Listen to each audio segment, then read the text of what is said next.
JP Nadda ji से उनकी कल मुलाकात हुई है और दावे ये किए जा रहे हैं कि जनता के लिए यहाँ पर प्रयासरत कार्य किए जाएंगे। तो ऐसे में डॉक्टर मोहन यादव बिल्कुल भी पीछे नहीं है, शिवराज सिंह चौहान से भी है मुलाकात कर चुके हैं और प्रदेश में किस तरह से बदलाव किए जाए, प्रदेश का विकास कैसे होता रहे, इन सारी चीजों को लेकर मोहन यादव ने हर तरफ हर कोने में अपनी नजरों को बनाए रखा है। तो ऐसे में लगता है कि यहाँ पर अगर कार्तिकेय सिंह चौहान या फिर शिवराज सिंह चौहान के समर्थक कोई मांग करते हैं तो शायद वह पूरी करते हुए नजर आएंगे। ज्योतिरादित्य सिंधिया, क्योंकि राहुल गांधी ने मुख्यमंत्री पद के लिए कमलनाथ का नाम उस वक्त आगे रखा था 2018 में और हमने देखा कि सिंधिया बगावत कर बैठे अपने 22 समर्थकों के साथ। ऐसे में यहाँ पर जीतू पटवारी को वो पद मिला है जिस पर कमलनाथ रहे प्रदेश अध्यक्ष के पद पर और आज उन्हें वो जिम्मेदारी मिली। तो जाहिर है नेहा, वो कोई भी कमी कसर छोड़ना नहीं चाहेंगे इस वक्त मध्य प्रदेश में।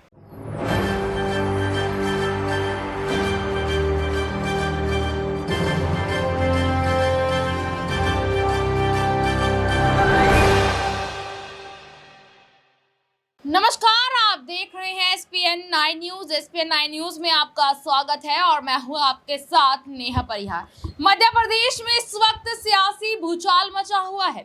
अभी तक तो हर राज्य में विपक्षी पार्टियों के बीच में भूचाल देखने को मिलता था, लेकिन यहाँ पर तो खुद ही भाजपा पार्टी के अंदर जो इस वक्त राजनीति हलचल चल रही है उसको देखकर और सुनकर हर कोई हैरान है। इसी बीच आपको बता दें कि मध्य प्रदेश में कांग्रेस इन सब चीजों का एक फायदा उठाती नजर आ रही है और यहाँ पर हम बात कर रहे हैं जीतू पटवारी को लेकर और दूसरी तरफ शिवराज सिंह चौहान और उनके बेटे को लेकर। इसी बीच आपको बता दें कि रात की जो बड़ी जानकारी सामने आई है कि कल रात 11:30 बजे यहाँ पर मध्य प्रदेश के मुख्यमंत्री सीएम मोहन यादव दिल्ली पहुंचे और जेपी नड्डा से उन्होंने मुलाकात की है।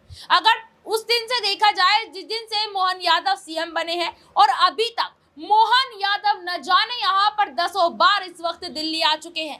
आखिरकार मोहन यादव का बार बार दिल्ली आने जाने के पीछे का क्या मतलब यहाँ पर बनता सामने आ रहा है। इसी बीच आपको बता दें कि शिवराज सिंह चौहान अपने बयानों से काफी ज्यादा सुर्खियों में चल रहे हैं बीते हफ्ते से और अब उनके बेटे भी यहाँ भारतीय जनता पार्टी पर हमला करते नजर आ रहे हैं। आखिरकार मध्य प्रदेश में क्या लोकसभा चुनाव से पहले कोई बड़ा बदलाव देखने को मिल सकता है? जिस तरीके से मध्य प्रदेश में भारतीय जनता पार्टी के बीच में इस वक्त गहमा गहमी देखने को मिल रही है। एक तरफ शिवराज सिंह चौहान, एक तरफ कार्तिकेय सिंह चौहान और एक तरफ मोहन यादव। तो इसी मुद्दे पर आज हम चर्चा करेंगे और चर्चा करने के लिए मेरे साथ मेरी सहयोगी प्रियांशी मौजूद है जो लगातार मध्य प्रदेश पर नजर बनाए रखती हैं। प्रियांशी, सबसे पहला सवाल आपसे लेना चाहूंगी कि आपने देखा होगा कि इस वक्त शिवराज सिंह चौहान और उनके बेटे भारतीय जनता पार्टी के लिए मुसीबत से बनते नजर आ रहे हैं। कहीं ना कहीं अगर देखा जाए तो भारतीय जनता पार्टी यानी कि पार्टी अलकमान को इस बात का डर है कि शिवराज अगर यहाँ तीखे तेवर दिखा रहे हैं, उनके बेटे भी तीखे तेवर दिखा रहे हैं, आने वाले समय में उनके बेटे ने यहाँ पर कुछ बगावत वाला सवाल यहाँ पर खड़ा कर दिया तो क्या होगा भारतीय जनता पार्टी का एमपी में? देखिए, जिस तरह से शिवराज सिंह चौहान के कड़े तेवर नजर आ रहे हैं उसके बाद से यही कहा जा रहा है कि मामा जो रोते हुए नजर आए, सीएम आवास जब खाली किया तब उस वक्त वह रोते हुए नजर आए थे, अपने दर्द को वह छलकाते हुए नजर आ रहे हैं। जनता जो है वो किस तरह से अपनी बात रख रही है कि देखिए, हमने वोट तो आपके नाम पर दिया था लेकिन मुख्यमंत्री आपको नहीं बनाया गया। इस बात को लेकर जनता काफी दुखी है। तो ऐसे में शिवराज सिंह चौहान ने कहा मैं कोई रिजेक्टेड माल नहीं हूँ और दूसरी ही तरफ वह कहते हैं कि बैनर्स पोस्टर से तस्वीरें ऐसे गायब हो जाती हैं मुख्यमंत्री पद से हटने के बाद की जैसे कि गधे के सर से सीख। तो इस वक्त यही बयान चर्चा का विषय बने हुए हैं। अब बात आपने बेटे को लेकर की है, कार्तिकेय सिंह चौहान को लेकर। तो कार्तिकेय सिंह चौहान को लेकर अब देखा जाए अलग अलग तरीके से यहाँ पर सवाल खड़े हो चुके हैं। क्या बेटे के जो बयान है, जो उनके सुर हैं, क्या वह बीजेपी पर भारी पड़ सकते हैं? क्योंकि यहाँ पर देखा जाए कांग्रेस भी उनका समर्थन देती हुई नजर आ रही है। बात यहाँ पर कांग्रेस के मीडिया अध्यक्ष के बारे में बात कर ली जाए के मिश्रा के बारे में, तो सोशल मीडिया पर उन्होंने कार्तिकेय सिंह चौहान का वीडियो साझा किया और उनकी तारीफ करते हुए नजर आए हैं कि सलाम है तुम्हारी हिम्मत को कि किस तरह से आप खुलकर अपनी बात रख रहे हैं। तो कार्तिकेय सिंह चौहान की उस वायरल वीडियो ने वाकई में देखा जाए मध्य प्रदेश में सियासत तेज कर दी है।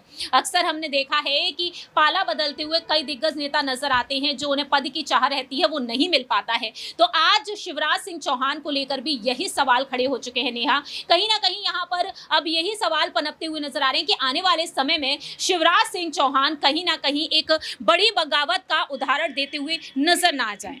बिल्कुल यहाँ पर जैसे कि प्रियांशी ने ये जानकारी दी कि शिवराज सिंह चौहान एक बड़ी बगावत ना यहाँ कर बैठे और मध्य प्रदेश में 2018 से अगर देखा जाए तो 2018 में कांग्रेस की सरकार बनने के बाद भी यहाँ बगावत देखने को मिली थी। क्या इस बार के चुनाव के बाद भी यानी कि 2023 में जो चुनाव हुए हैं उसके 15 महीने बाद यहाँ सरकार बदल सकती है? क्योंकि 2018 के चुनाव में भी 15 महीने बाद यानी कि 2020 में सरकार बदलती नजर आई थी और उसका पूरा श्रेय यहाँ पर ज्योतिरादित्य सिंधिया को दिया गया था। इसी बीच आपको बता दें कि मध्य प्रदेश में लगातार इन सियासी मायनों के बीच में सिंधिया को लेकर भी काफी कुछ सुनने को मिल रहा है, क्योंकि ज्योतिरादित्य सिंधिया भी कहीं ना कहीं सीएम की लिस्ट में इस वक्त आगे नजर आ रहे थे, लेकिन उनको सीएम नहीं बनाया गया। प्रियांशु, आपको क्या लगता है कि अभी तक तो कांग्रेस की अंदरूनी कलह को लेकर यहाँ चर्चा चलती थी कि कांग्रेस में अंदरूनी कलह चल रही है, अब कहीं ना कहीं भारतीय जनता पार्टी की भी अंदरूनी कलह सामने आने लगी है। मध्य प्रदेश को आप ले लीजिए, शिवराज सिंह चौहान, ज्योतिरादित्य सिंधिया, कैलाश विजयवर्गीय, तमाम नेता सीएम की लिस्ट में मौजूद थे, लेकिन किसी का नाम नहीं आया। कहीं ना कहीं शिवराज और सिंधिया तो नाराज है और अब उनके बेटे भी यहाँ नाराजगी जाहिर कर रहे हैं। देखिए, जिस तरह से यहाँ पर बेटे की नाराजगी देखने को मिल रही है, वह कहते हैं कि मेरे पिता नहीं आए, अब वह मुख्यमंत्री नहीं है, लेकिन मैं जरूर आया हूँ। लेकिन ये नहीं समझना कि मैं सफेद कुर्ता पजामा पहनकर आ गया तो मैं राजनीति में दिलचस्पी रखता हूँ। लेकिन जिस तरह से यहाँ पर उन्होंने आगे अपनी बात रखी, वह कहते हैं कि आपके जो मुद्दे हैं वो आप मुद्दे उठा सकते हैं, आप मांग कर सकते हैं, लेकिन अगर यहाँ पर बात लड़ने की आती है तो लड़ेंगे। खैर, वैसे तो अपनी ही सरकार है, लेकिन लड़ने की नौबत आती है तो लड़ भी लेंगे। यानी कि कहीं ना कहीं उन्होंने एक बड़ा ऐलान कर दिया है कि अगर यहाँ पर शिवराज सिंह चौहान के जो समर्थक हैं, जो आज भी कहीं ना कहीं शिवराज की वापसी चाहते हैं मध्य प्रदेश में सीएम पद पर, तो ऐसे में अगर यहाँ पर उस जनता की मांग डॉक्टर मोहन यादव नहीं करते हैं तो ऐसे में शिवराज के बेटे लड़ते हुए नजर आ सकते हैं, जिस तरह से वह भैरुंदा पहुंचे